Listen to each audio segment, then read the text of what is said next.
Kitab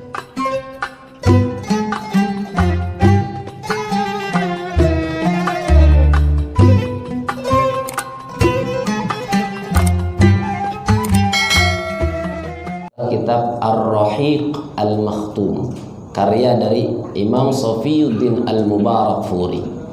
Pertama-tama jamaah sekalian yang dimuliakan Allah Subhanahu wa taala, kata beliau ada dua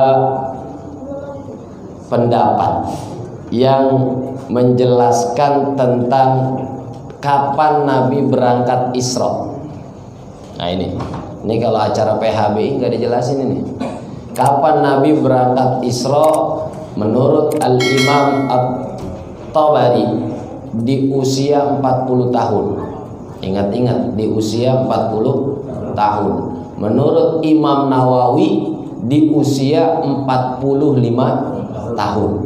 Jadi beda 5 tahun pendapat antara Imam Nawawi dan Imam At-Tabari.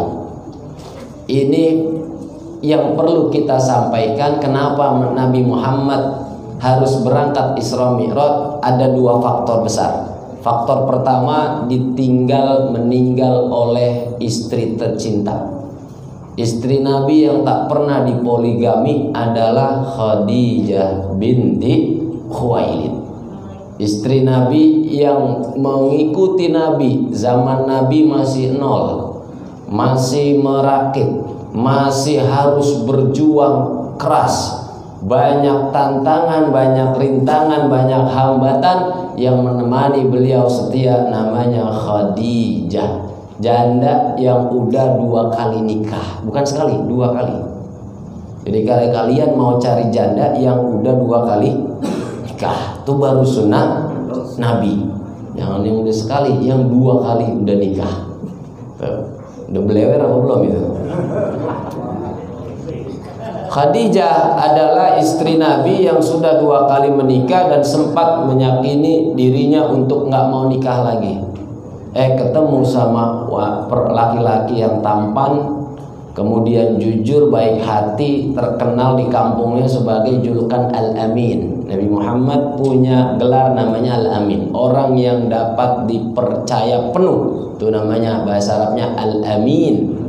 Itu Nabi Muhammad dengan ketampanannya, kejujurannya, dan sopan santunnya, serta dagangan di tangan beliau itu selalu laris. Akhirnya jatuh hati Sayyidah Khadijah, kemudian mengungkapkan rasa. Yang duluan mengungkapin rasa perempuan daripada laki-laki. Itu antara percintaan Khadijah dengan Nabi Muhammad SAW. Kalau laki-laki yang mengungkapkan cinta duluan tuh laki-laki yang biasanya kagak laku. Tapi kalau laki-laki yang diungkapkan cinta oleh seorang wanita tuh 2 jempol. Tuh hebat, namanya tuh lelaki hebat. Karena sejatinya formulasinya, kalkulasinya itu adalah banyakkan wanita di dunia ini daripada pria. Jadi pria nggak usah takut nggak dapet cinta. Kalau pria takut nggak dapet cinta, pulang beli bando aja.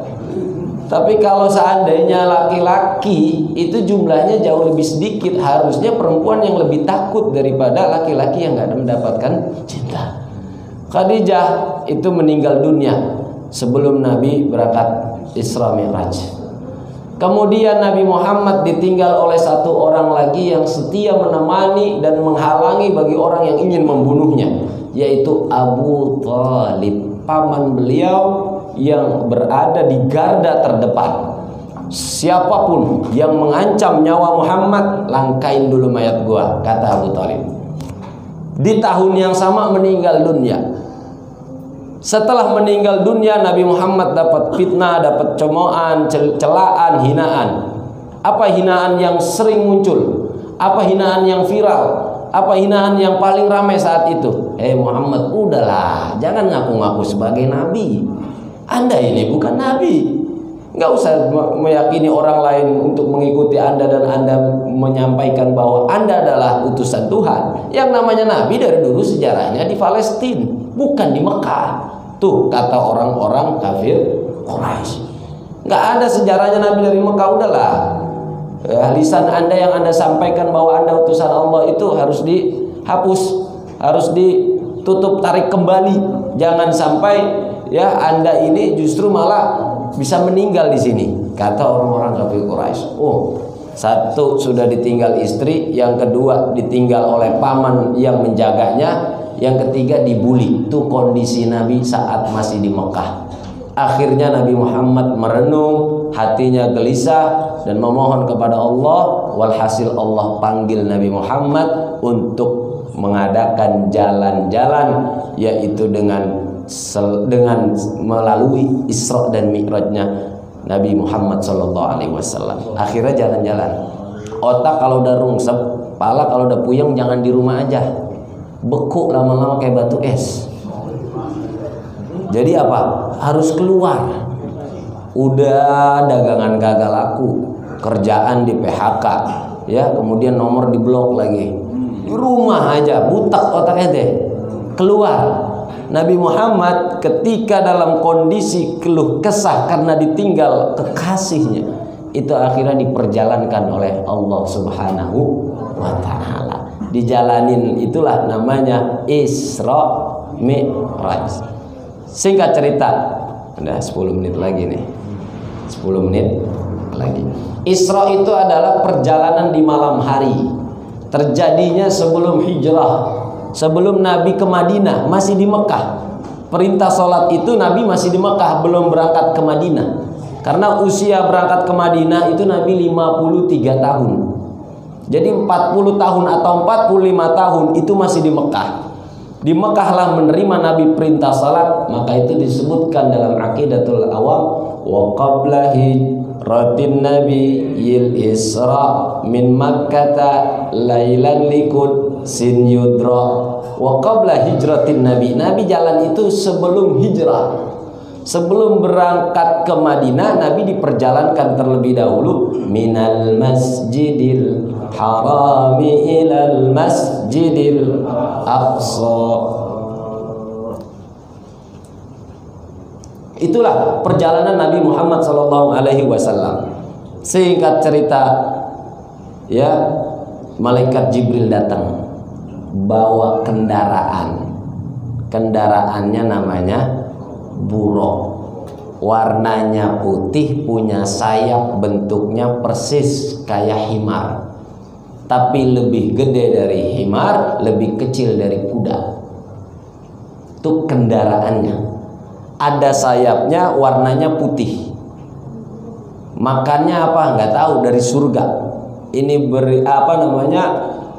kendaraan datang langsung dari surga. Dan malaikat Jibril turun membelah dada Nabi Muhammad yang kedua kalinya. Pertama waktu masih Nabi Muhammad kecil, yang kedua pas Nabi Muhammad mau berangkat. Itu dibelah dulu dadanya. Malaikat Jibril membawa mangkuk dari emas, isinya cahaya, dimasukkan ke dada Nabi Muhammad untuk dikuatkan. Nggak usah diherokan orang-orang yang sudah menghina Anda. Dikuatin lagi hatinya Nabi Muhammad SAW. Naik malaikat Jibril.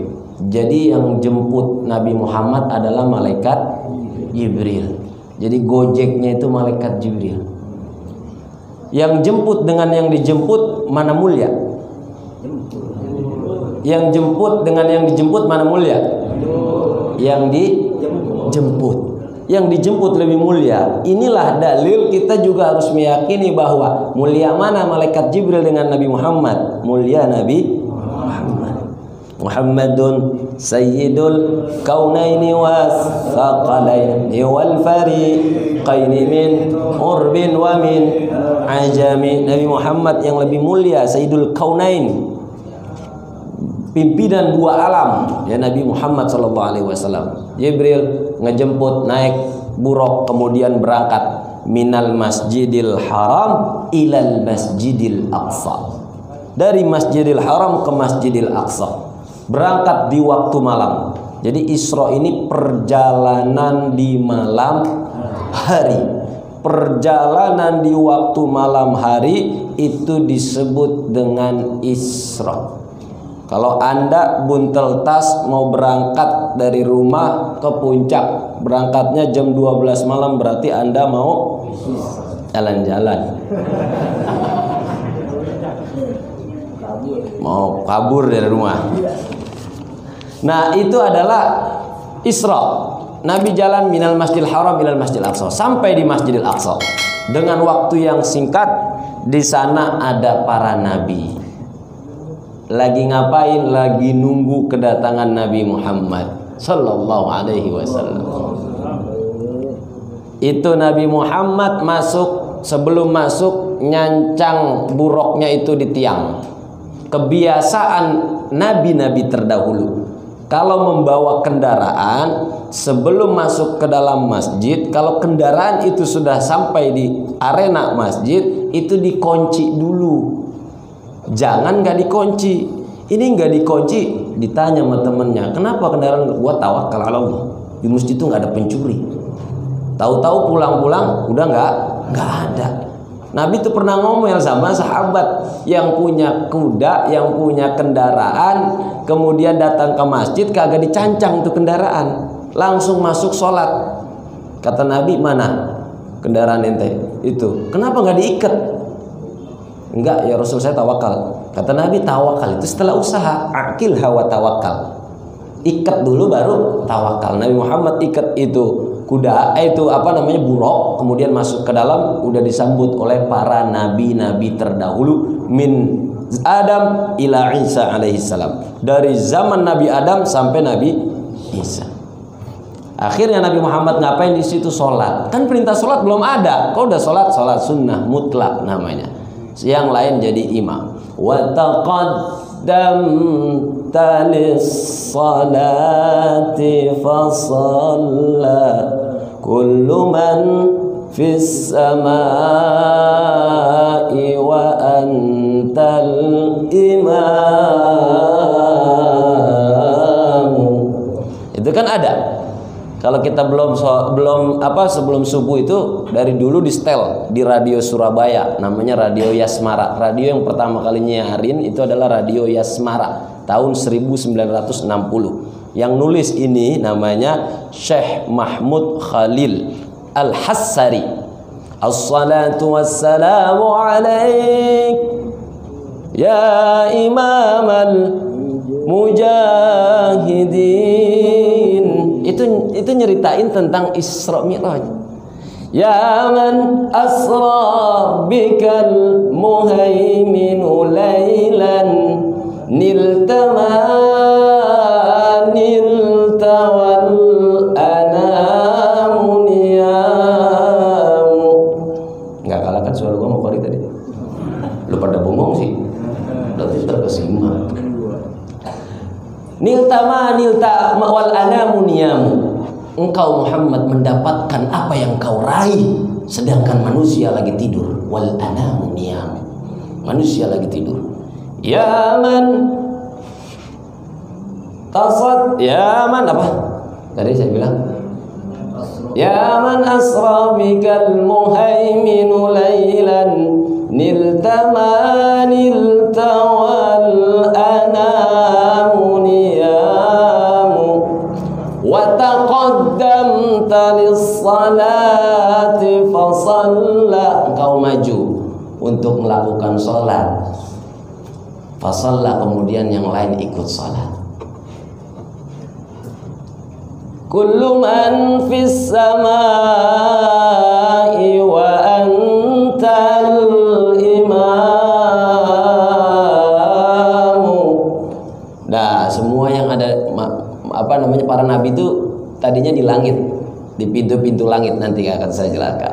Turun ke bumi, ikut sholat bersama nabi, dan nabi yang jadi imam. Makanya disebut Imamul Anbiya wal Mursalin, pimpinannya para nabi dan para rasul.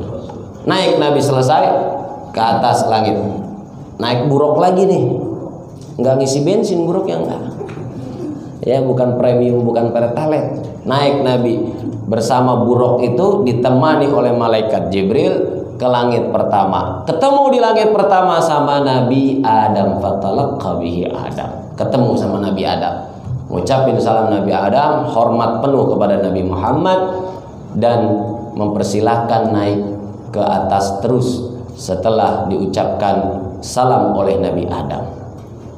Langit kedua, Nabi Muhammad bertemu dengan Nabi Yahya dan Nabi Isa. Lanjut lagi langit ketiga. Jadi di langit-langit itu ada para nabi yang nunggu kedatangan Nabi Muhammad sallallahu alaihi wasallam. Dan setiap langit, ingat, perhatikan, kalau kita baca hadis tentang Isra di Sahih Bukhari maupun Sahih Muslim, itu setiap langit itu ada pintunya. Langit itu ada pintunya, mau masuk itu ada pintunya. Bahkan di riwayat lain disebutkan, itu penjaga pintunya, para malaikat itu bertanya, "Man anta?" Siapa engkau? Kata Jibril, "Ana Jibril." Lo nggak tahu gue Jibril? Karena Jibril itu adalah pimpinannya para malaikat. Kalau pimpinan para malaikat itu Jibril, pimpinannya para manusia Nabi Muhammad, pimpinannya manusia dan para malaikat dan seluruh makhluk Allah Nabi Muhammad sallallahu alaihi wasallam. Naik lagi Nabi Muhammad ke lantai 3 atau ke langit yang ke-3, ketemu Nabi Idris. Terus keempat ketemu Nabi Yusuf. Terus kelima ketemu Nabi Harun. Terus keenam ketemu Nabi Musa. Terus ketujuh, langit yang terakhir adalah langit ketujuh, ketemu Nabi Ibrahim alaihis salam. Kenapa ditaruh langit ketujuh Nabi Ibrahim? Karena engkong atau nasab Nabi Muhammad itu sampai kepada Nabi Ila dzabihi Ismail nisbatuhu wa muntama, sampai ke Ismail, sampai ke Ibrahim alaihissalam. Selesai pertemuan itu, setiap pertemuan dengan para nabi, kemudian Nabi Muhammad itu mendapatkan salam yang hangat dari para seluruh nabi-nabi yang menjaga di langit-langit dari lapisan pertama sampai lapisan ketujuh. Kemudian Nabi kemana? Sidratul Muntaha. Kata Nabi, "Bril, lu gak usah ikut. Lu di sini." "Iya ya Rasul, saya emang gak kuat kalau naik ke atas lagi." Jadi malaikat Jibril nunggu ngopi bareng sama Nabi Ibrahim, karena dia pamit, "Saya nunggu di sini, saya nggak bisa naik ke atas dan saya nggak diizinin sama Allah Subhanahu wa Ta'ala." Ini udah makom khusus Nabi Muhammad naik lagi sendirian ke Sidratul Muntaha. Wa ilal muntaha rufi'ta kariman wa sami'atan nida'a 'alaika salamu. Tuh, wa ilal muntaha rufi'ta kariman, sampai ke Sidratul Muntaha Nabi Muhammad diangkat. Kemudian di sana melihat betapa indahnya suasana karena digambarkan sedikit bayangan tentang surga. Belum selesai sampai di sana, Nabi Muhammad naik lagi ke langit yang selanjutnya. Langit tadi sampai 7, tapi tempat langit ke-7 ada lagi di atas, namanya Sidratul Muntaha. Di atas Sidratul Muntaha ada lagi namanya Wal Baitil Ma'mur Was Saqfil Marfu. Baitil Ma'mur, tempat tawafnya para malaikat. Dalam kitab ini disebut fara'a sab'una alf malaika yatufuna ala Baitil Ma'mur. Melihat 70.000 malaikat lagi tawaf di Baitil Ma'mur. Ternyata Baitul Ma'mur itu sama persis seperti Ka'bah. Di atas terus, secara ke atas tuh, kalau kita ke Ka'bah, di Ka'bah kita tawaf, di atas Ka'bah persis nanti tembus kepada Baitul Ma'mur, tempat tawafnya para malaikat. Para malaikat senang melihat atau menyambut Nabi Muhammad sallallahu alaihi wasallam. Selesai dilihat sama Nabi di Baitul Ma'mur, naik lagi sekali lagi. Disitulah Nabi Muhammad bertemu dengan Allah Subhanahu wa Ta'ala. Jangan dibayangin berarti Allah ada di langit, bukan. Berarti Allah butuh tempat, tidak. Laisa kamitslihi syai'un. Allah tidak butuh tempat, dan Allah bukan ada di atas, bukan ada di bawah, bukan ada di kanan, bukan ada di kiri, tetapi fa aina ma tuwallu fasamma wajhullah. Dimanapun berada, Allah itu ada. Tetapi bukan boleh dikatakan di mana-mana. Allah ada. Jangan dikata di mana adanya. Kata Sayyidina Ali, innalladzi ayyanal aina, sesungguhnya yang menempatkan sesuatu tempat itu di mana, la yuqalu lahu aina. Jangan dikatakan ada di mana. Wa innal ladzi kayyafal kaifa la yuqalu lahu kaifa. Kalau yang membentuk, zat yang membentuk manusia mukanya begini, kemudian hewan mukanya begini, kemudian binatang mukanya seperti ini, kalian mukanya seperti ini, orang Indonesia wajahnya sawo mateng, ya, orang Turki wajahnya putih, ya, orang Afrika wajahnya hitam. Nah, itu kan yang menciptakan Allah. La yuqalu lahu kaifa. Jangan ditanya Allah bagaimana. Bertemu dengan Allah itu sudah di luar dari nalar akal manusia, di luar dari pemikiran kita, dan tidak boleh kita bayangkan bagaimana pertemuannya. Ada mejanya enggak? Ada pot bunganya enggak? Ya, ada bangkunya enggak? Enggak boleh dibayangin. Mahma tasawwarta bibalika fallahu bi khilafi dzalik. Kata Imam Junaid, yang kita bayangin tentang Allah maka tidak akan sama dengan yang kita bayangin. Selalu berbeda keadaan Allah. Nah, menurut Aisyah yang ketemu cuman ruh, jasadnya enggak. Tapi menurut Abu Hurairah, ruhan wa jasadan, ruh dan jasadnya ketemu. Makanya kalau ada ulama yang berbeda pendapat, kiai berbeda pendapat, ini emang dari dulu riwayat sahabat beda pendapat. Kata Aisyah, Nabi nggak ketemu, cuman ruhnya doang yang ketemu, yang berangkat. Kata Abu Hurairah, enggak, Nabi ketemu ruhan wa jasad, dan namanya abdun itu bi'abdihi, abdun itu jasad wa ruh, jasad dan ruhnya. Pertemuan Nabi. Ala kulli hal, kita yakini hal ini yang penting terjadi pada Nabi Muhammad sallallahu alaihi wasallam. Tsumma dana fatadalla fakana qaba qausaini aw adna. Nabi Muhammad ketemu dengan Allah, sampai ketemu dengan Allah, kemudian Nabi Muhammad dikasih perintah sholat 50 waktu. Nabi Muhammad kaget, turun ke Nabi Musa, nemuin Nabi Musa. Kenapa Nabi Ibrahim dilewatin? Nabi Musa lebih pinter, otaknya cerdas. Nabi Ibrahim cerdas, Nabi Musa tapi dianggap nabi yang paling cerdas. Otaknya cerdas, logikanya main, rasionya main. Ingat ceritanya Nabi Musa dengan Nabi Khidir. Bagaimana nggak masuk logika ketika ngikut Nabi Khidir, melihat Nabi Khidir membunuh anak kecil, melihat Nabi ini menghancurkan tembok, melihat Nabi Khidir melakukan sesuatu yang di luar dari kebiasaan. Terus kemudian Nabi Musa itu dengan analisisnya, dengan rasionya, dengan pemikirannya, itu mencerna kejadian hal-hal itu. Maka Nabi Muhammad ketemunya Nabi Musa.